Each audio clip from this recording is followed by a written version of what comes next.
প্রেম করে বিয়ে করেছি। এখন স্বামীও পড়াশোনা করে, আমিও পড়াশোনা করি।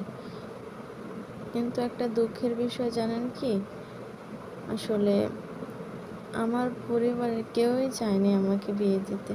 যেহেতু আমি জগন্নাথ বিশ্ববিদ্যালয়ে চান্স পেয়েছি, ওরা চেয়েছে আমি একটা ভালো পজিশানে গিয়ে তারপর নিজে সেটেল হয়ে বিয়ে করি। কিন্তু আমার যে প্রেমিক, সে তো মানতেই নারাজ। সে এখনই বিয়ে করবে। তার জোরাজুরিতে বিয়েও করতে হলো। এখন আমার 4 ভাই। ভাইরা আমার খরচ দিত, সব কিছুই করতো। ওদের বিরুদ্ধে গিয়ে এখন বিয়ে করেছি। ওরা মেনে নিছে, ফ্যামিলিগতভাবেই বিয়ে হয়েছে, কিন্তু এখন আর সেই খরচটা পায় না।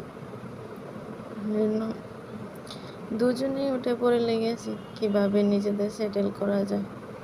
আমি আমার ভাইয়ের বাসায় থেকে ক্লাস করি, তারপর সপ্তাহে ছুটি হলে আবার চলে যাই হাজব্যান্ডের বাসায়। ওরা থাকে গাজীপুরে আর আমার ভাইয়ের বাসায় কেরানীগঞ্জ, আমার ভার্সিটির কাছে। তাই এদিক থেকেই এখন পড়াশোনাটা চালাচ্ছি। কিছু তো করার নাই, নিজেদেরকে সেটেল করতেই হবে। বাকিটা ঈশ্বর ভরসা। জানি কষ্ট করলে কাউকেই ফেরায় না। জীবনে অনেক কিছু এ পর্যন্ত সহ্য করছি, দেখি আর কতদিন ঠাকুর আমাদের এসব সহ্য করায়। আসলে টাকা না থাকলে কারোরই গুরুত্ব থাকে না। যেহেতু স্বামী তো বেকারই, হয়তো হাত খরচ দেয় মাসে, কিন্তু নিজের তো চাওয়া পাওয়া আছে। সব কিছুই বিসর্জন দিছি, এখন আর কিছুই চাই না। নিজের সবটুকুই উজাড় করে দিছি অন্যকে ভালো রাখতে। চাই না কারোর থেকে কোনো কিছু, না নিজের স্বামী থেকে যাওয়ার আছে, না নিজের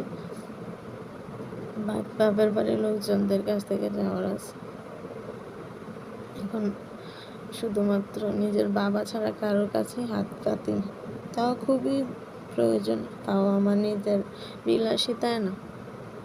আমার পড়াশোনার খরচ চালানোর জন্যই আমার বাপের কাছ থেকে টাকা চাই। কী করবো, স্বামী বেকার, এখন তো আমার আর কিছু করার নেই, বাধ্য হয়ে নেওয়া লাগে। বাবারও বিবাহ বয়স হয়ে গেছে, এখন বাবারও ইনকাম নাই। যাই ব্যাংকে কিছু টাকা আছে, ওই টাকা দিয়ে ওরা চলতেছে। আমার বাবা মা, ছোট ভাইটা, তাও মাঝে মধ্যে আমি যখন বলি, কোনো নির্দ্বিধায় সব